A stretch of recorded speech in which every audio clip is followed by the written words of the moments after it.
Drew Bledsoe stepped into the NFL as an affirmation of the order of his era, the #1 pick in the 1993 draft, the man entrusted with the destiny of the New England Patriots during a time when the team was still struggling to find its identity and confidence. Throughout the 1990s, he was not just a quarterback who threw the ball. He was the center of an entire rebuilding project, leading the Patriots to Super Bowl 31, earning multiple Pro Bowl appearances, setting and holding a host of team passing records, from yards to touchdowns to the most high-pressure games. Bledsoe embodied the classic image of the American man that the NFL has always celebrated: tall, durable, tough, calm, in front of the media, leading through responsibility rather than slogans. His 10-year, $103 million contract, the largest in NFL history at the time, was not just money. It was a commitment that the long-term future of an entire organization was locked onto his right arm. He was the face of the Patriots, the guy who showed up early, worked hard, took responsibility after losses, and quietly returned to the practice facility the next morning. The man the city believed would be there when the truly glorious years finally arrived. But just when that glow seemed most stable, the cold paradox of history was quietly taking shape. Bledsoe carried the burden of a man who always did everything right, but was not used to demanding anything, who did not know how to hold on to his own story when the wheels of the era turned. The hit in 2021 didn't just tear his body apart. It tore apart the sense of security he believed he had earned after years of endurance. When he woke up and came back, he faced a brutal truth. The world had moved on without his consent. No bitterness, no rebellion, no locker room drama or media stunts. Bledsoe chose to stand tall in his pain, to accept being replaced without losing his dignity. His will did not explode in declarations. It existed in disciplined silence, continuing to train, continuing to lead when called upon, continuing to live up to the standard of a man accustomed to taking responsibility rather than claiming credit. And right at that fragile boundary, the most painful question of this story rings out, with no answer and no need for consolation. If a man did everything right, built the foundation, carried the load, took the hits, signed the commitment, why could history still abandon him? So quietly that only in hindsight does one realize the moment that belonged to him had already slipped away. If the story so far made you pause and wonder about the true cost of glory, please hit subscribe to keep joining us as we dive deeper into the life of Drew Bledsoe. Born and raised in Ellensburg, a small town in Washington state where the wind sweeps across wide fields and winters teach people how to endure, Drew Bledsoe learned early a simple but harsh lesson: men don't cry, and if they hurt, they keep it inside. Ellensburg was not a place that nurtured loud dreams. It was a land of discipline, of responsibility, of cold mornings that began with work and ended in silence. In Drew's home, affection was not expressed through words or long hugs, but through expectations and standards. His family valued self-reliance, toughness, and the belief that a good man doesn't need coddling to stand tall. No one meant to hurt the boy, but no one taught him that his feelings deserved to be named. So Drew grew up in a space where love existed like air. It was there, but invisible, inaudible, and certainly never spoken of. At school, on the field, in his early relationships, Drew was always the kid who did the right thing, showed up on time, took responsibility when things went wrong, but rarely spoke up to demand recognition. When he failed, he bowed his head and tried again. When overlooked, he told himself it was normal. When in pain, he clenched his jaw and kept moving. No one told him he had to be that way, but his entire environment whispered the same message: be strong, and don't burden others with your weakness. The long practices, the hits on the field, the moments of defeat, all became silent tests of Drew's capacity to endure, and he passed them all the same way, in silence. It was in that silence that a habit was formed, then gradually became his nature. Drew learned to take pain without complaining, to get back up without needing a hand, and most importantly, to not demand what he deserved. When praised, he nodded. When forgotten, he told himself he'd do better next time. He never learned to say, "I need to be seen too," because in Ellensburg, people believed that if you were good enough, the world would notice on its own. But life rarely works that way. Those years didn't weaken Drew. On the contrary, they forged in him a rare, resilient endurance, an ability to stand firm under pressure that the NFL would later acknowledge. Yet at the same time, they planted in him the quiet seed of tragedy, the belief that his worth did not need to be defended with words, that history would be fair if he just worked hard enough. Drew carried that belief out of Ellensburg, into college, and into the NFL, where the lights were brighter, the cheers louder, but where stories are written by those bold enough to claim them. There, silence was no longer a virtue. It could become an opening for someone else to step in. Drew's childhood was not without love, but it lacked the language of love. It had discipline, but not the lesson of reclaiming his place in the shared story. And from that foundation, a paradox was born. A man taught to endure everything, but never taught how to protect his right to remain at the center of his own story. When history arrives, it doesn't ask how hard you tried or how silently you endured. It follows its own rhythm, and often takes the stories of those who don't know how to take them back.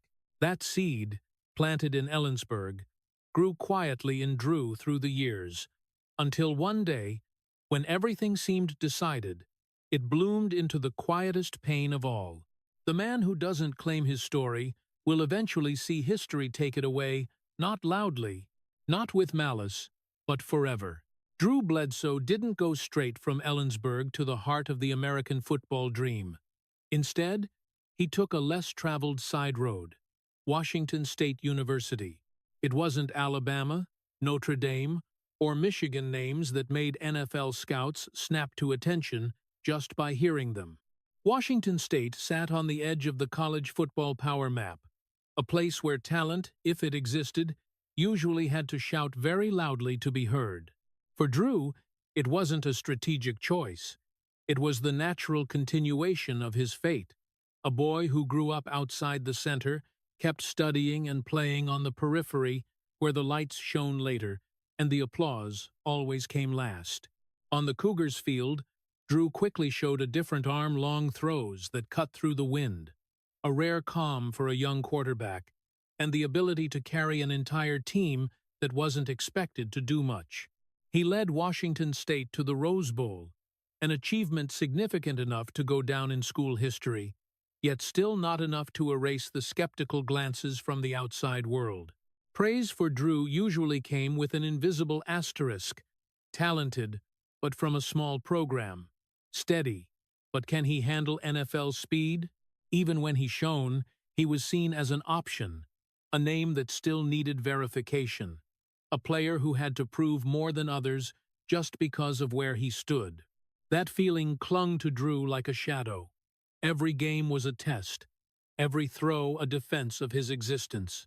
He wasn't allowed the carefree play of stars born in the center of power. He played as if every snap might be his last chance to convince the world he belonged. In the locker room, Drew was the first to arrive and last to leave, not for image, but because he understood that slowing down even one step could let everything slip away. Late nights, watching film, extra workouts after practice, hits accepted as normal. All of it became the price for someone not born with privilege.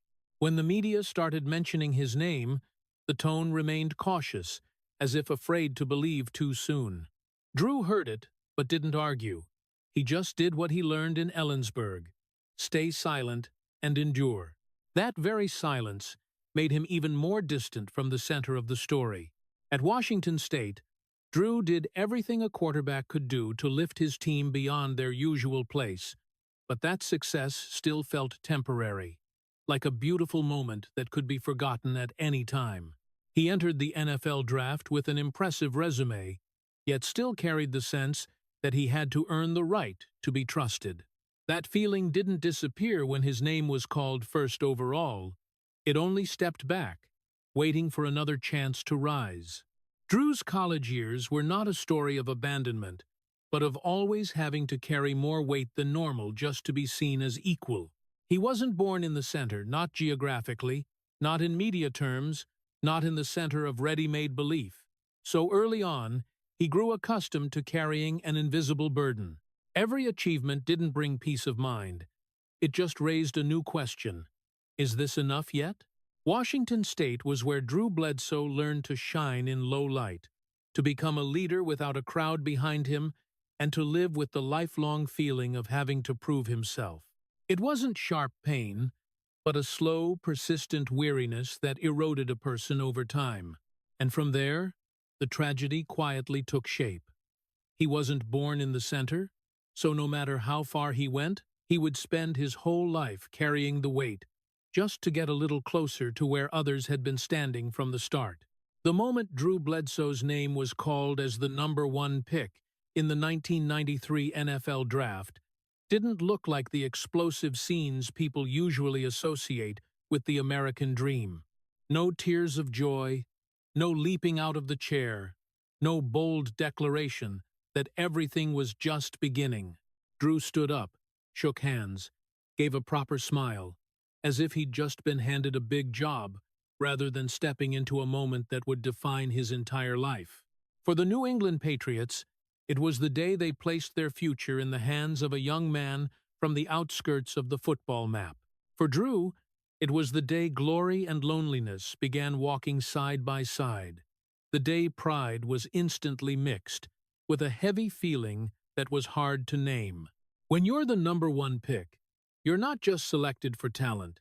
You're selected to carry everything the team hasn't accomplished.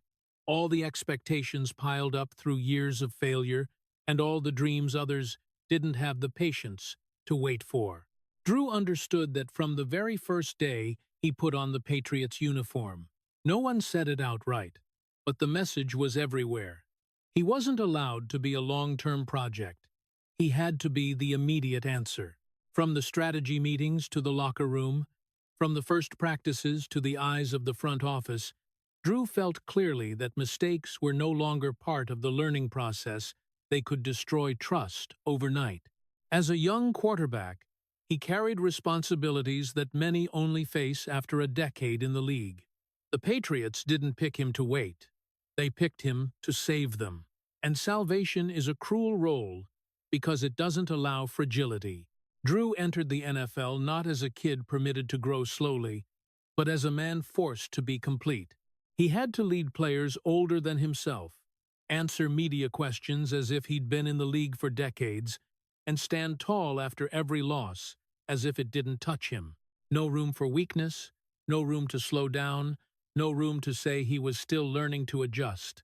Every throw Drew made was scrutinized, every decision dissected, and every defeat carried the unspoken question, was this the right choice? In that atmosphere, loneliness crept in fast. As the #1 draft pick quarterback, you're celebrated in public, but inside, you understand no one can carry this pressure for you. Teammates look to you, coaches look to you, an entire city looks to you, but no one really asks how it feels to become a symbol before you've even had the chance to become yourself. Drew didn't complain, because he'd been taught in Ellensburg that responsibility is something you accept, not something you negotiate. He arrived earlier than everyone, left practice later than everyone, and carried the belief that if he just worked hard enough, everything would be fine. But the NFL isn't a place that rewards effort alone. It's a place where you're measured by results, and the results have to come right away. The first hits in this league were harsher than anything Drew had ever experienced. Not just physically, but mentally. He was knocked down, got back up, then knocked down again, and each time the eyes around him didn't ask if he was in pain. They asked if he could still lead. It was in that environment that the glory of being Draft One revealed its cruelest downside. You don't have the right to be wrong. Mistakes aren't seen as stepping stones. They're seen as signs of potential failure. Drew felt clearly that the road ahead of him was narrower than the road for many other quarterbacks, because he'd been placed at the very top from the start. No step back, no buffer zone, no long-term patience. Every season was a rejudgment of the 1993 decision, and every game was a small trial where he had to defend himself with his throws.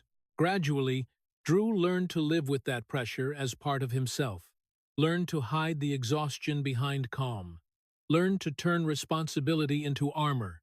But every armor has weight, and that weight quietly wears down the person wearing it. He was celebrated as the franchise quarterback, but at the same time stripped of the right to develop naturally. He was given the title of leader, but had to walk that path alone. Draft One lifted Drew Bledsoe higher than any dream he'd ever dared to imagine, but it also placed him in a loneliness few could see from the outside.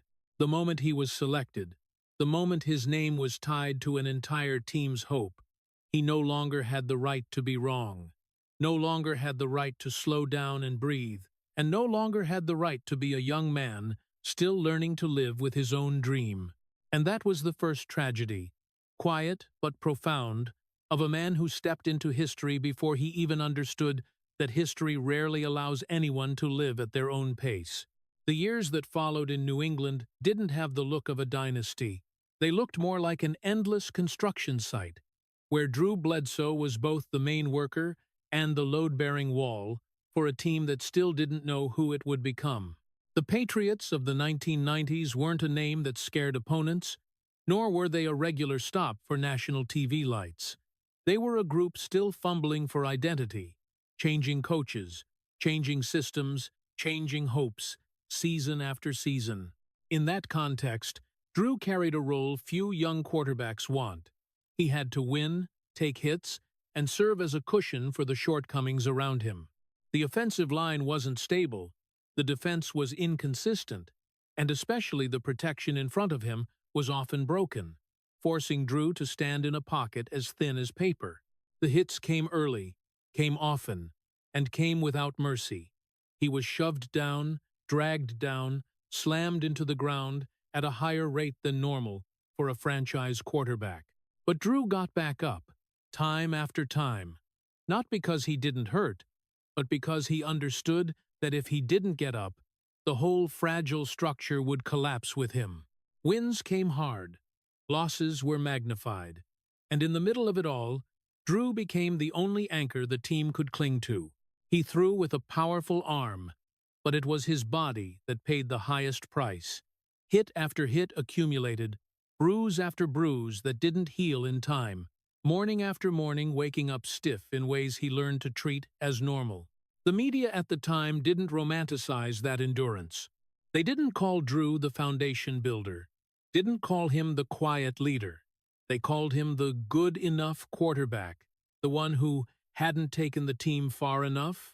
The symbol of a Patriots still stuck below average. Each season passed. Drew's numbers climbed more yards, more touchdowns, but the tone around him stayed cold, as if it was all just the bare minimum for a #1 draft pick. When the team got close to success, credit was shared evenly. When they failed, blame piled on the quarterback position. Drew accepted it as part of the job because he'd been taught that the guy out front doesn't get to complain. In the locker room, he didn't yell, didn't show off. He spoke little, did a lot, and led by showing up every day, no matter how tired his body was. Teammates looked to that for support, but outside, the story still lacked respect. The Patriots weren't a powerhouse yet, so what Drew did was seen as temporary, as if it was all just a transition phase before something bigger happened. No one said it out loud, but the feeling seeped into every season. He was bleeding to build the foundation, but that foundation wasn't yet called a legacy.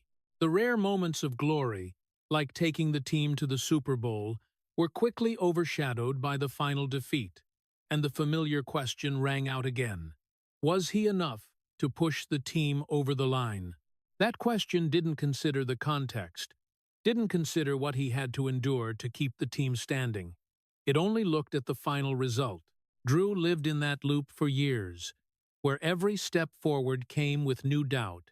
He understood that the Patriots needed more than one quarterback to become a force, but he also understood that history rarely credits those who keep everything from falling apart. On the evenings after games, when the city fell quiet, Drew went home with aching pains, not to complain, but to prepare for the next week. He didn't know that his very endurance was building something invisible, the capacity to endure a culture of failure until one day turning it into victory. But at the time, no one named it that. The media stayed cold, the fans kept waiting, and Drew kept carrying the team as if it was his only duty. Those years had no spotlight, only hard, repetitive work, and a young quarterback slowly aging in the role of the one holding everything together for a group not yet ready. Looking back, it's fair to say the future Patriots were built on Drew's throws, on Drew's falls, on the patience he never advertised. But while he was living it, the only feeling that surrounded him was the loneliness of the foundation man.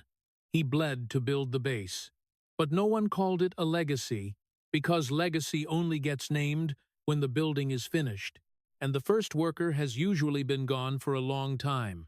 Moving into the late 1990s, when Drew Bledsoe signed the 10-year, $103 million contract with the New England Patriots, the entire NFL looked at it as a declaration of power.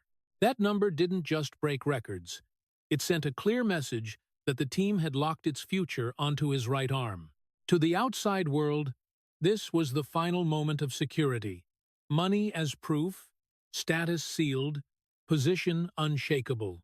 People said that finally, Drew was getting the reward he deserved for years of carrying the team in the shadows. But for Drew, that sense of security felt as fragile as fresh paint over a cracked wall. He smiled for the cameras, shook hands with ownership, listened to praise about the quarterback of the next decade, then quietly returned to the locker room with a thought no one heard.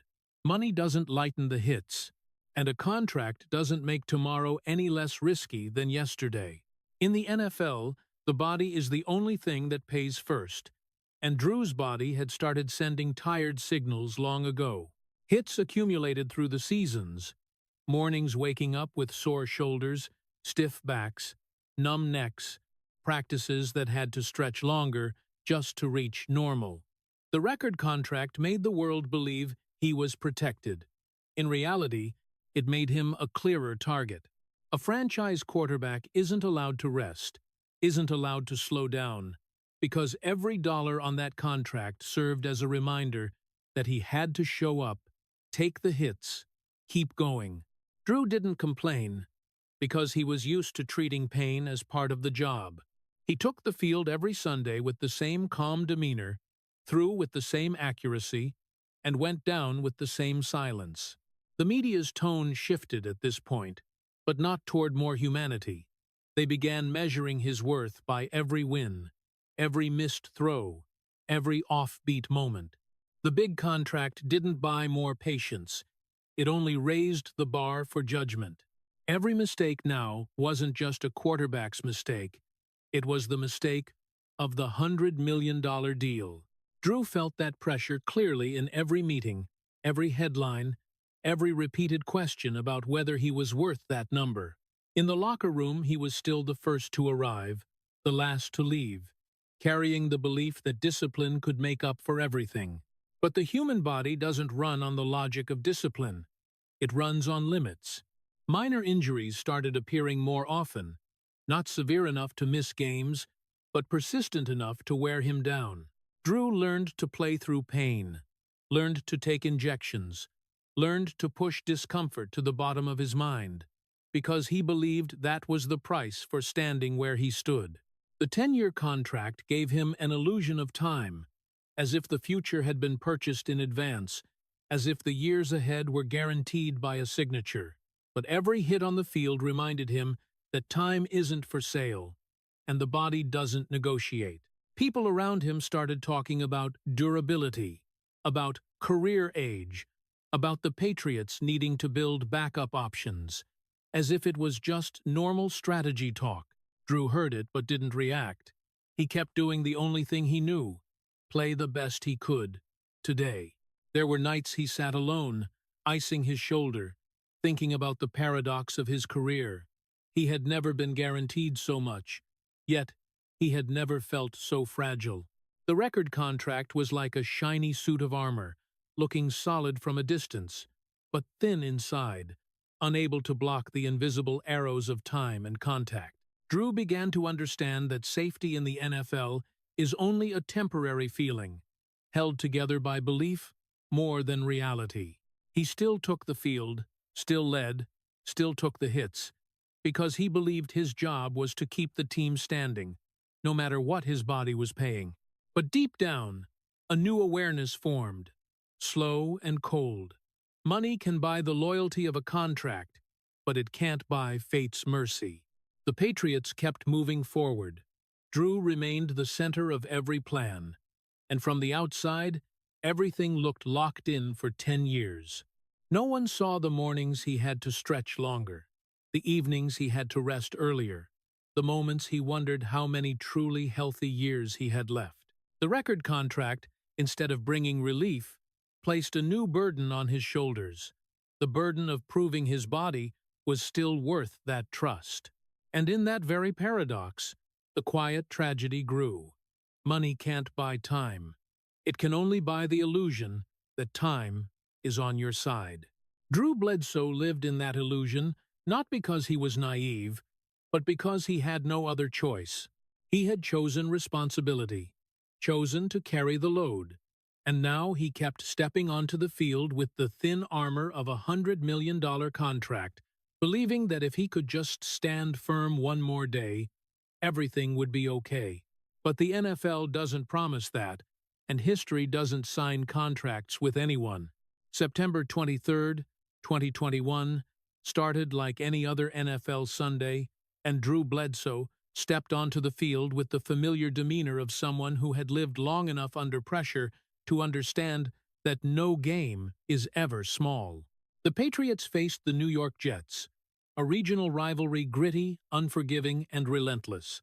Drew stood behind center, read the defense, adjusted his breathing. Everything operated on habit, honed through thousands of repetitions. No bad premonition, no warning sign, just a routine play in a season he believed still held plenty of time ahead. Then the moment happened, so fast no one had time to name it. Linebacker Mo Lewis charged in.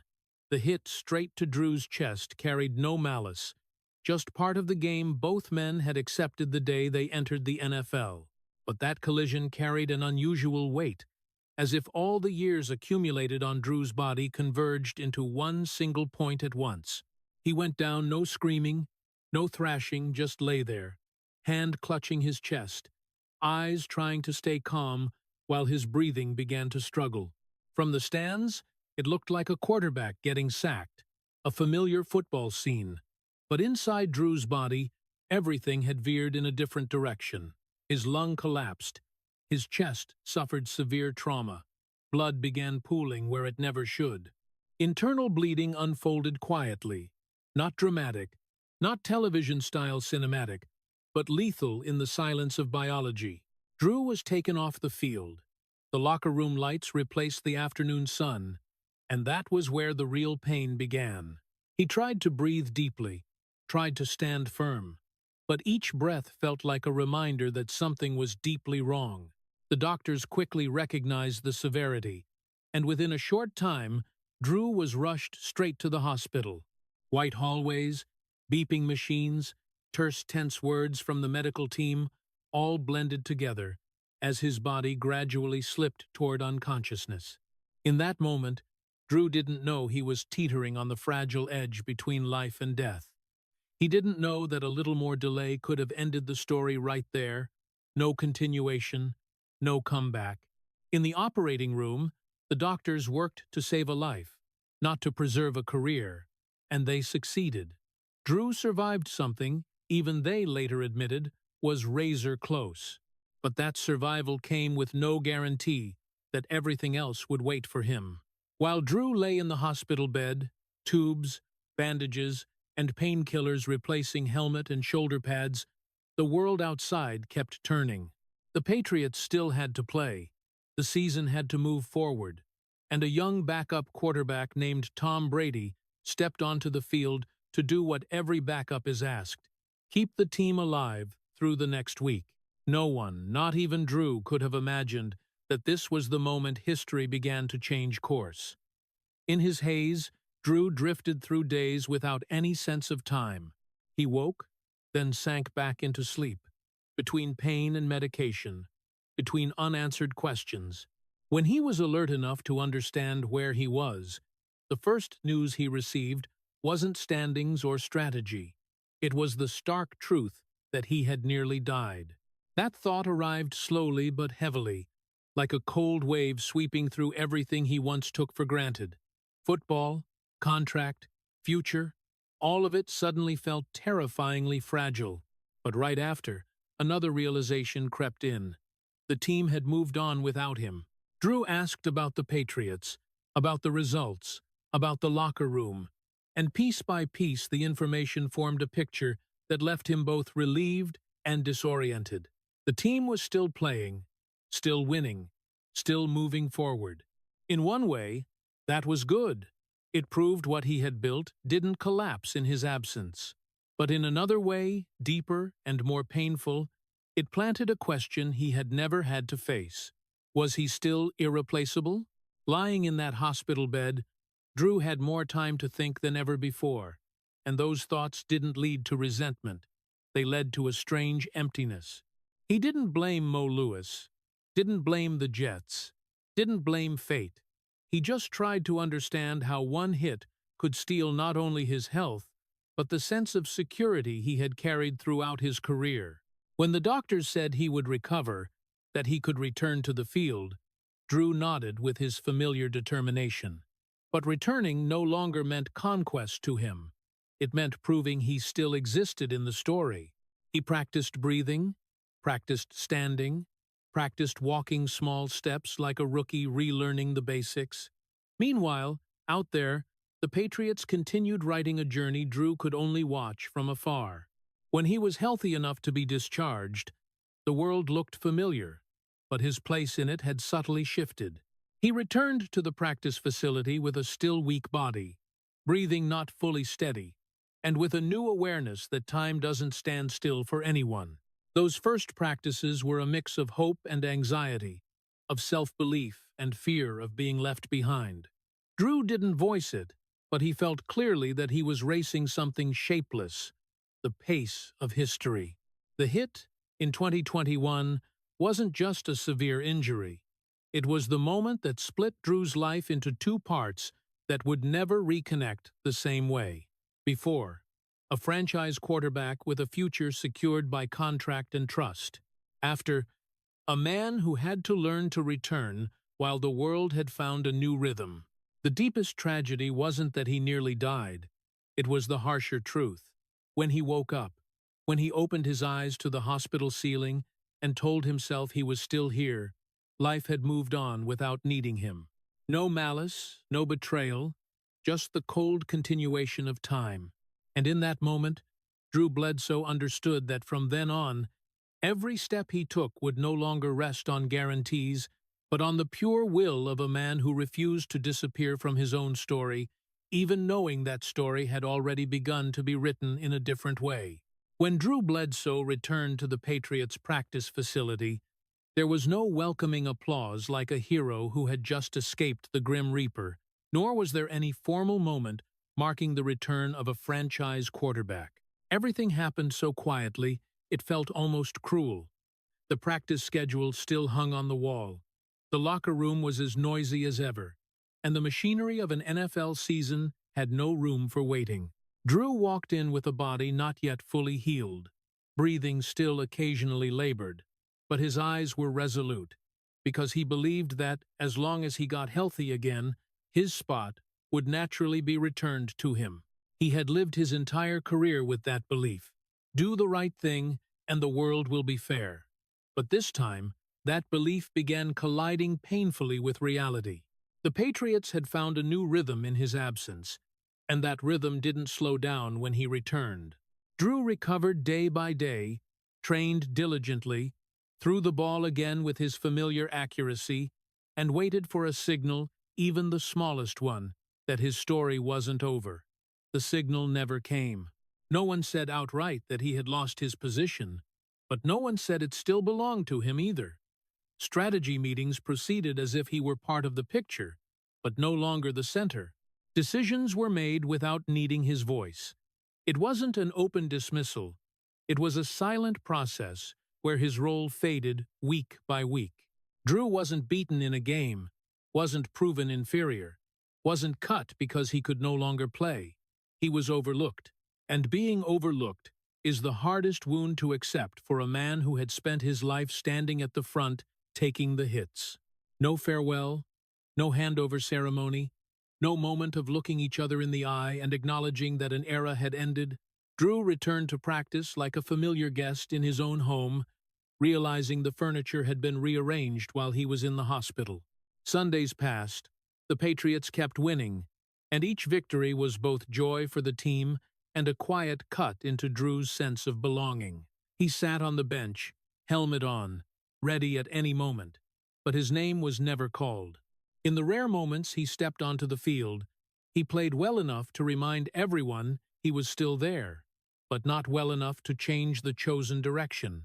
Drew understood the NFL's logic perfectly. Winning is the absolute priority, and what works gets kept. He didn't resent that, because he too had lived by that logic his whole career. But understanding doesn't mean it doesn't hurt. Drew's pain didn't explode into anger or bitterness. It settled into a prolonged emptiness where he began to realize his value was no longer measured by ability, but by convenience. He still trained, still mentored younger players in the locker room, still carried himself like a leader, even when the power of leadership was no longer granted. But with each passing day, the unspoken question grew clearer. Did he still have a place in this story? No one came to tell him things had changed. The change happened on its own, and Drew could only feel it through the intuition of someone who had been in the NFL long enough to know that when you have to ask yourself where you belong, the answer is usually no longer in your hands. That silence was harsher than any declaration, because it gave him no chance to respond. If there had been a clear failure, he could have stood up and fixed it. If there had been a decisive call, he could have accepted it and moved on. But here, there was nothing to grab onto, just the feeling of slipping out of the center without ever noticing. Drew kept doing what he had always done: maintain discipline, maintain dignity, maintain silence.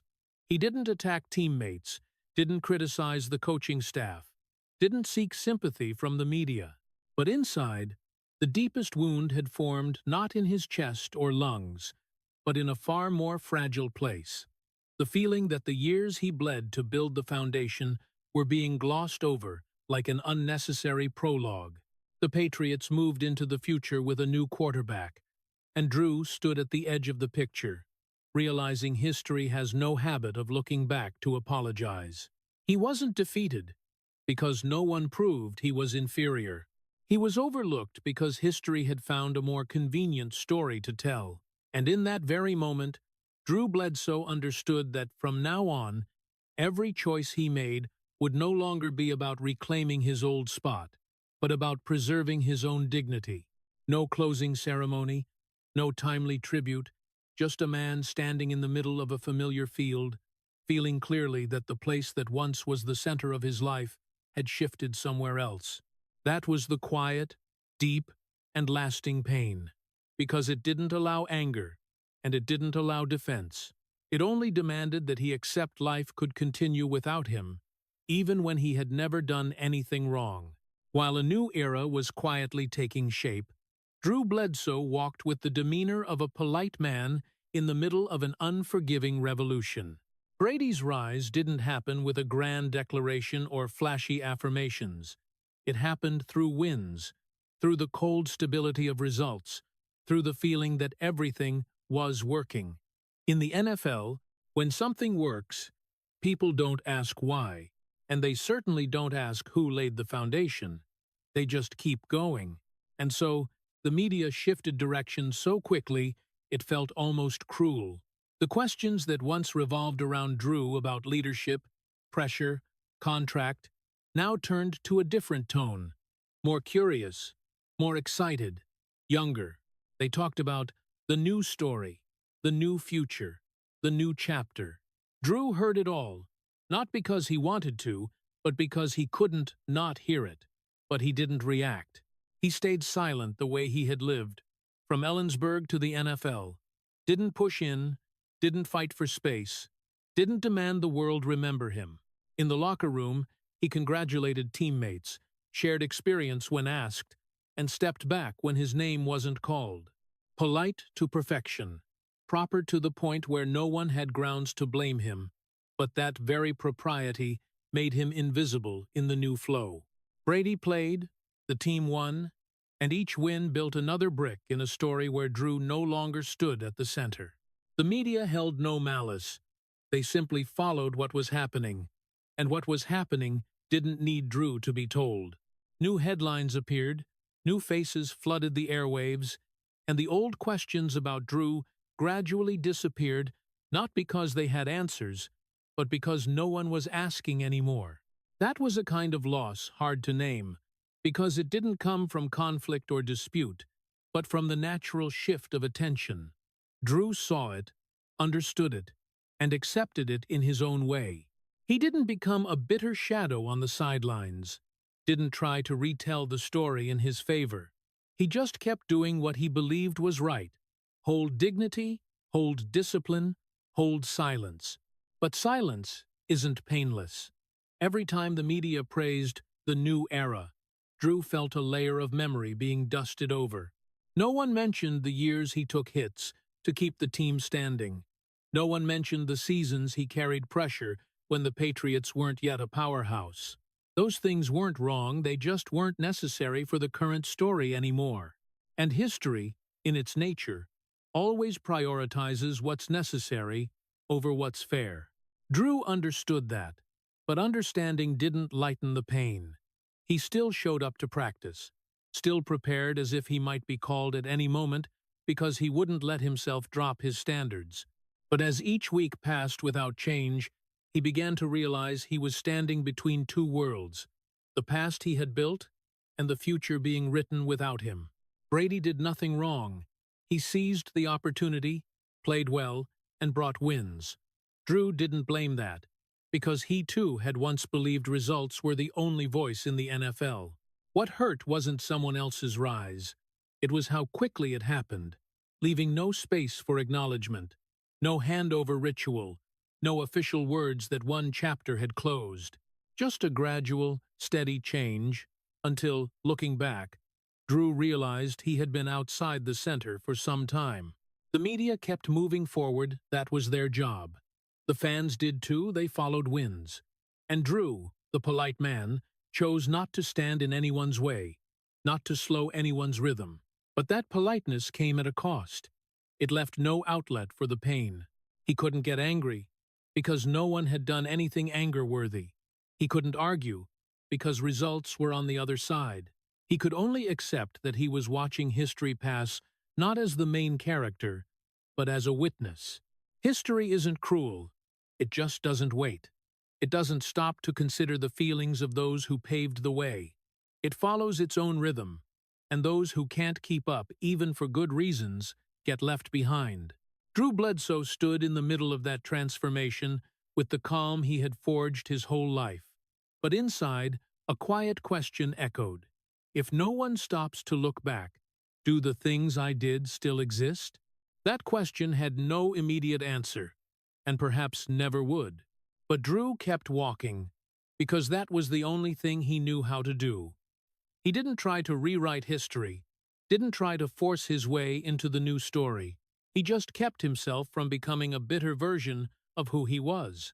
And in that polite silence, the tragedy stood out clearer than ever. Not everyone left behind was wrong.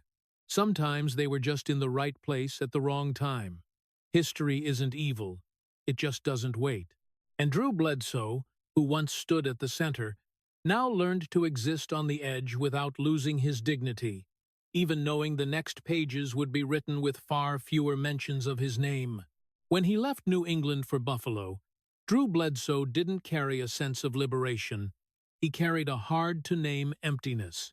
It wasn't a romantic new beginning in the sports sense. It was the continuation of a journey that had veered away from the spotlight. The Buffalo Bills welcomed him as a necessary solution, more than a cultivated future. In meetings, in long-term plans, Drew wasn't the axis of the team. He was the answer for the present, the experience to stabilize, the bridge to whatever came next. Drew understood that from the start. Because he was too familiar with reading unspoken signals, he came to Buffalo not to reclaim his old story, but to keep living up to his own standards. Play seriously, lead with responsibility, and make no noise. On the field, Drew played well. Some games evoked the image of a quarterback once at the peak. Solid throws, sharp game reading, calm in tough moments. But around him, nothing was built to last. The system changed. Personnel turned over, and the Bills' future plans didn't center on maximizing Drew's remaining years. He played in an incomplete structure, where each week felt like a temporary test rather than a strategic step forward. The media looked at it with familiar eyes. Praise just enough, doubt just enough. Always with questions about age, about time, about how much longer. Drew heard it, but didn't argue. He had gone too far down the path of silence to start changing now. The feeling of being the past crept into every practice, every interview, every TV breakdown. No one said outright he belonged to yesterday, but everything around him acted as if tomorrow didn't need him. Drew still arrived early, still prepared thoroughly, still mentored young players with experience earned through hits and losses. But he also realized those things were no longer seen as the foundation for the future, just temporary stability, so the team didn't slide. That stability wasn't enough to create a story. In the NFL world, stories belong to what's rising, not to what's keeping everything steady. And so, Drew played in a paradox. He still had ability, but no story was being written around him anymore. Wins didn't turn him into an icon. Losses didn't turn him into a scapegoat. He existed in the middle, in a gray zone, where recognition was no longer necessary for the larger machine. It was in that emptiness that family became the only unshakable anchor. After practices and long flights, Drew came home in a different role, where he wasn't the franchise quarterback or the temporary fix, but husband and father. There, no one measured his worth in yards or touchdowns. No one asked how many years he had left to play. Family demanded no proof, and that unconditional acceptance became the only medicine for a man who had spent his life carrying expectations. Drew began to understand that if he kept clinging to reclaiming the spotlight, he would lose the only thing still certain. Buffalo didn't bring him new glory, but it gave him quiet space to reflect. He still took the field every Sunday with the highest professionalism, because that was how he respected himself and the game. But deep down, he knew this journey was no longer headed toward a new peak. It was headed toward an orderly close. The media kept moving on to other stories, and Drew gradually faded from the big headlines, not because he was inferior, but because he no longer fit the rhythm of excitement. Each season that passed made the feeling clearer. He was living on, as the man from the past, still useful, but no longer the symbol of the future. Drew didn't resist that role, because resisting would only expose his greatest fear, that without football, who would he be? Instead, he clung to what truly belonged to him: family, dignity, and honesty with himself. He knew his ability hadn't vanished, but he also knew that in the NFL, ability isn't always enough to keep you at the center. The story had moved to another chapter, and all he could do was choose how he stepped out of the book. Buffalo was the chapter where Drew played with everything he had left, not to extend a legend, but to prove to himself he didn't quit just because the lights had dimmed. And in the silence of evenings coming home, he began to accept a painful but necessary truth. He still had ability, but no longer a story. What remained wasn't about reclaiming the past, it was about keeping the present from turning him bitter. Drew Bledsoe lived on that way between the field and family, between professional duty and private healing, understanding that sometimes continuing to walk is itself a form of courage, even when the road no longer leads back to the center of the light. The final stop of Drew Bledsoe's NFL journey was called the Dallas Cowboys, but it didn't arrive like a dignified ending for a quarterback once the #1 draft pick. Nor did it have the feel of a glorious comeback.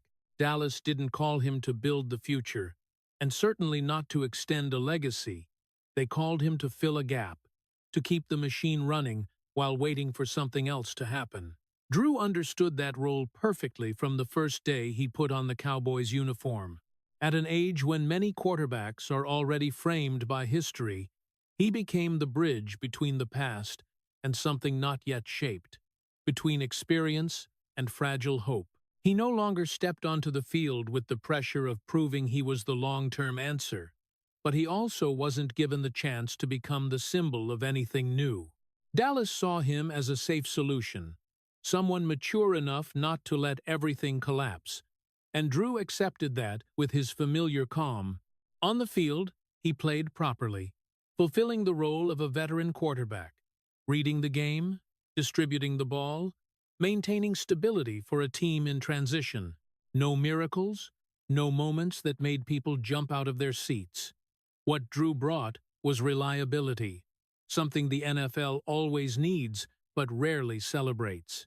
The media didn't follow him closely like before, because the story in Dallas wasn't about Drew. It was about what would come after him.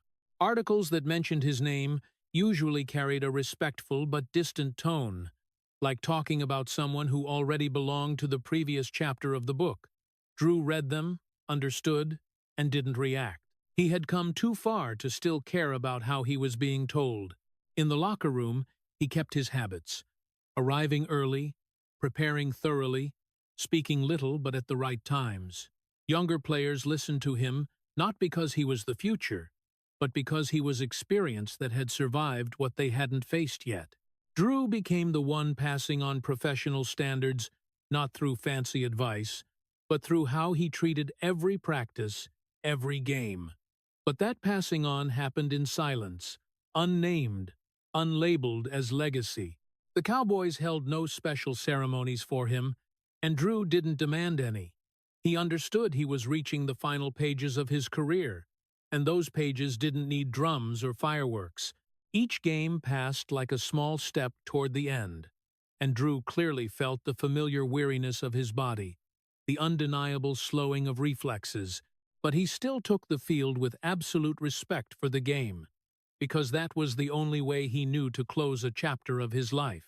No glory, no titles, no moments when the entire stadium chanted his name, but also no public regrets, no complaints that he deserved more. Drew didn't stand in front of cameras to talk about what history had taken away. He chose to let history move on without adding noise. When the final games passed, no one organized a grand farewell, and Drew didn't wait for one. He took off his gear after the game, sat in the locker room a few extra minutes, looked around at the metal lockers, listened to the familiar noise of an NFL team, and understood this was the last time he would feel this atmosphere as a player. No tears fell on the cold tile floor, no emotional speech, just a quiet acceptance that this journey had reached its natural stopping point.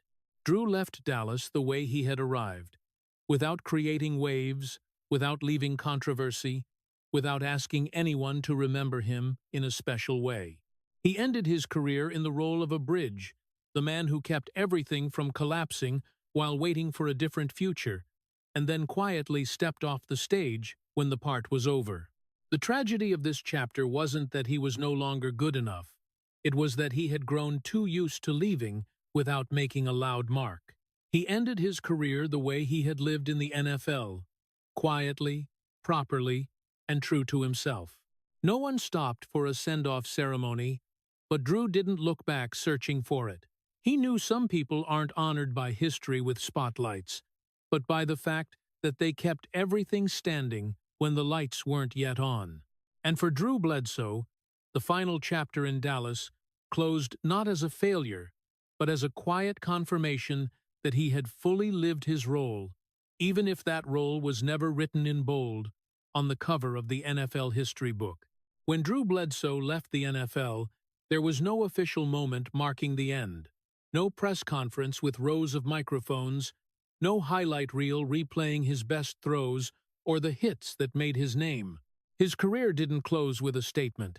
It closed with a prolonged silence, so quiet that many people only realized he had retired when his name no longer appeared on new season rosters. Drew held no farewell event, asked for no tribute, didn't try to hold on to the spotlight one last time. He simply didn't come back. And in that simplicity, a large emptiness opened, not loud, but persistent. For someone who had lived more than a decade in the rhythm of schedules, locker rooms, early morning practices, and late-night flights, suddenly no longer belonging to that machine felt like the ground being pulled out from under his feet. Drew woke up on mornings with no practice plan, no film to review, no strategy meetings to prepare for. Time suddenly became frighteningly wide open. He didn't have to face the pain of one final loss, but the emptiness of having no role. The NFL had once given him a clear identity: franchise, quarterback, leader, the one responsible. When that identity vanished without a handover ritual, Drew had to ask himself who he was in a world that no longer needed his decisions every Sunday. He didn't go to the media to retell his story in a favorable light, didn't write a memoir to rearrange memories, didn't appear regularly on TV to keep his name echoing. Silence this time was no longer a disciplined choice. It became his fate. Drew left the stage without taking applause with him, and that made the early retirement days heavier than any hit he had ever taken.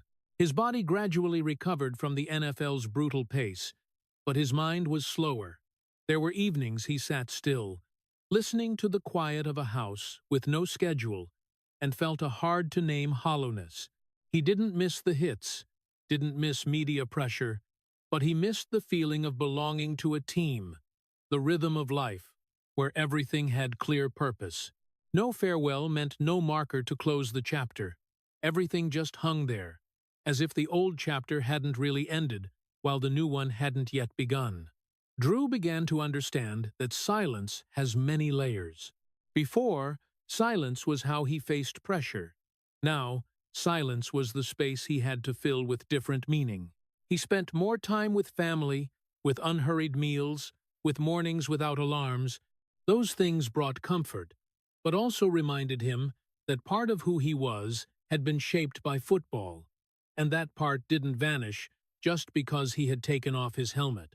There were moments Drew wondered if his career deserved to be remembered more, if leaving quietly made the years of carrying the load invisible. But he didn't let those questions turn into bitterness. He accepted that not everyone gets a scripted ending, that some people complete their role and step back without being called by name. The lingering emptiness didn't turn him into someone disappointed with life, but it made him realize an uncomfortable truth. Football had once been the center of everything, and now that center was gone. He had to rebuild a new order, not based on yards or touchdowns, but on values harder to measure. Drew's retirement wasn't a moment. It was a process where every passing day required him to learn how to live without validation from the stands. No big retrospectives, no replay reels, just memories existing as scattered pieces in his mind. And in that quiet, Drew began to understand that some endings need no words, no rituals, but still leave a deep mark. Silence this time was no longer a tactic to endure. It was the space he had to step into to discover who he was beyond football. The emptiness didn't disappear right away. but it gradually transformed into a form of acceptance, where Drew understood his career had ended not because he had run out of value, but because his role in that story was complete. And in that prolonged silence, another chapter, still unnamed, quietly waited. After the noise of the NFL faded into the background, Drew Bledsoe stepped into a different space, one without scoreboards, without cameras, without questions about form or time left. There, family stood as a quiet but enduring anchor, the one place in his life that never turned its back. His wife, who had walked beside Drew through the highest highs and lowest lows, didn't see him as the #1 draft pick quarterback or a $100 million contract. She saw him as the man coming home after long journeys. The children who grew up in that discreet rhythm carried no burden of public expectation. To them, Drew was the dad at the dinner table, the storyteller before bedtime, the listener to small questions the football world never considered important. The Bledsoe family life wasn't loud, wasn't flashy, wasn't seeking attention as if they deliberately created a safe zone separate from everything that had hurt Drew. In that space, he didn't need to prove anything. No one demanded he be stronger, faster, or better than yesterday. That unconditional acceptance brought a peace Drew rarely experienced during his career, but at the same time it stirred a gentle, smoldering sadness. Because when everything quieted down, he began to see more clearly what he had lost. Family didn't betray him, but football, the thing he once lived for, had moved out of the center of his life without even a goodbye. Mornings without practice schedules, weekends without games, at first felt like relief, then slowly became emptiness. Drew sat in the quiet house, listened to the children's laughter, and wondered whether he felt more gratitude or more regret. He knew he was fortunate. Not everyone who leaves the NFL has a family solid enough to catch them. But that fortune didn't erase the sorrow that most of his life had been shaped by a game he could no longer play. Drew didn't voice it, because he didn't want to turn family into a place for unresolved regrets. Instead, he learned to be fully present, to listen more than speak, to let small moments become the center. He drove the kids to school, attended family events, did ordinary things he used to miss because of game schedules. Those things brought joy, but also reminded him how much he had once traded away to chase his career. The gentle tragedy of this chapter lies there. He didn't lose everything, but he lost the thing he once lived for. No bitterness, no blame, just a slow acknowledgement that part of who he was belonged to the past. Family kept Drew from falling into the pit of emptiness, but it couldn't hide the truth that football had once given him meaning, purpose, and identity. Now he had to find those things elsewhere, in relationships that needed no spotlight. Drew began to understand that family love wasn't compensation for a finished career. It was the foundation for building a new identity. He was no longer called by name in stadiums, but he was called by name in the kitchen, in the living room, in everyday moments no camera ever captured. And right there, he learned to accept a different kind of loss, losing what was once the center, but not losing his own worth. Family didn't betray him, because family set no conditions. They didn't require him to be a legend just to be present. Drew embraced that as salvation, but also as a reminder that the road he had traveled could not be retraced. Quiet evenings passed, and he looked back on his journey not with flashy pride, but with a gentle ache. He had given everything to a dream, and that dream had closed in a quiet way. Family helped him stand firm after the door closed, but it didn't erase the feeling that on the other side of that door was an irreplaceable part of his life. Drew's gentle tragedy wasn't collapse. It was the slow shift of the heart, from a lost center to a new center slowly forming. And in that process, he learned that some losses need no tears, because they are balanced by quieter, deeper, more enduring things: presence, connection, and love that never betrays. After all those years measured by throwing time and scoreboard results, Drew Bledsoe stepped into a phase of life where the pace slowed so much that at first, even he felt disoriented. No more NFL, no more media trailing him, no more questions about what else can you prove. Drew turned to a different world, where value lay not in speed but in patience. In Walla Walla, Washington, he co-founded Doubleback Winery, a decision that surprised many but felt completely logical for a man tired of living in constant urgency. Wine doesn't allow haste. It demands time, care, and the ability to accept that some things can't be rushed. Drew began to love that rhythm as therapy. Mornings in the vineyards, afternoons checking oak barrels, quiet evenings where results didn't appear instantly. No audience, no cheers, no pressure to win. Healing happened silently. No applause, no scores. He didn't need to prove he was the greatest winemaker, didn't need to turn this project into a grand redemption story. Doubleback wasn't a new stage. It was where Drew learned to accept that his worth no longer depended on spotlights. He enjoyed starting over, making mistakes without scrutiny, progressing slowly without anyone holding a stopwatch. The people who worked with him noticed a different Drew, quieter, more listening, no longer needing to impose or control everything. Wine taught him a lesson the NFL never allowed. Some processes only succeed when you're willing to step back. But even though the rhythm of life had changed, the scars didn't disappear. There were evenings Drew sat alone, sipping a finished wine, and old memories still rose. The sounds of impact, the locker room, the feeling of being left behind when the story turned. Slowness didn't erase the past. It only created space for the past to appear more clearly. Drew didn't run from those memories, but he didn't let them define the present. He accepted that healing isn't forgetting, it's learning to live alongside without letting it control every decision.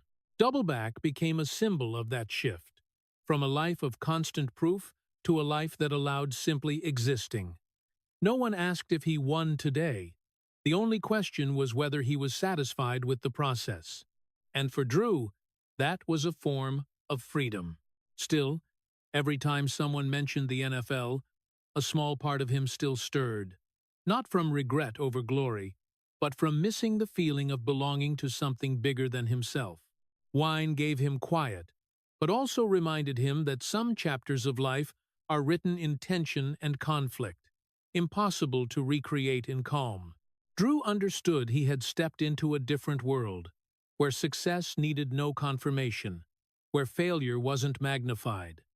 He learned to live slowly, work slowly, judge himself by new standards. But the scar of being passed over by history remained not sharp pain, but present. It made him humbler, more careful, and perhaps deeper in how he viewed success. Doubleback Winery wasn't the answer to every loss, but it was space for Drew to exist without straining. There, he wasn't the #1 draft quarterback, wasn't the one replaced, wasn't the man from the past. He was just a man learning to create something good at his own pace. And in that slowness, Drew Bledsoe found a new kind of peace, not complete, not perfect, but real enough for him to keep walking, carrying the scars as part of who he was, rather than a burden to hide. And then, when life had slowed long enough that no justification was needed, Drew Bledsoe stood at the end of a journey that history had passed through without looking back.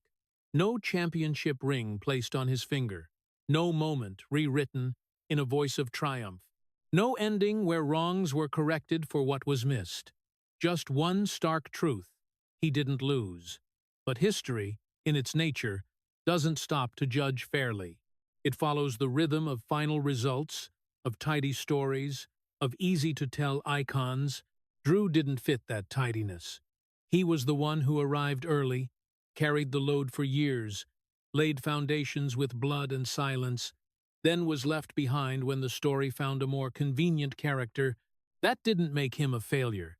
It only placed him outside the frame. History chose to capture victory. Drew's tragic ending wasn't in lacking titles. It was that what he did was never labeled legacy in time. No one rewrote the story to put him at the center. No one turned back time to give him the ring as an apology. And perhaps history doesn't owe anyone that. But people are different. People feel the unrecorded sacrifices, the years of taking hits, so others could move forward. Drew understood that boundary clearly, and that very understanding kept him from resentment. He didn't stand up to reclaim his place, didn't demand belated recognition, didn't turn himself into a bitter figure retelling what should have been. He chose the harder path, to keep living without needing history's validation. Dignity became the one thing he held absolutely. Dignity in the way he stayed silent when replaced.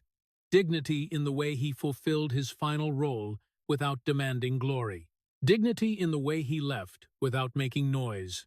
Family became the place history couldn't touch, where there were no scoreboards, no debates over legacy. There, Drew didn't need to be rewritten. He just needed to be present. Dinners, everyday stories, slow years without proof, all became the only confirmation he needed. The truth, in the end, is what remains.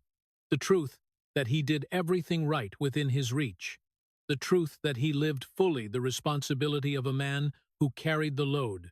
The truth that not every effort is rewarded with an icon.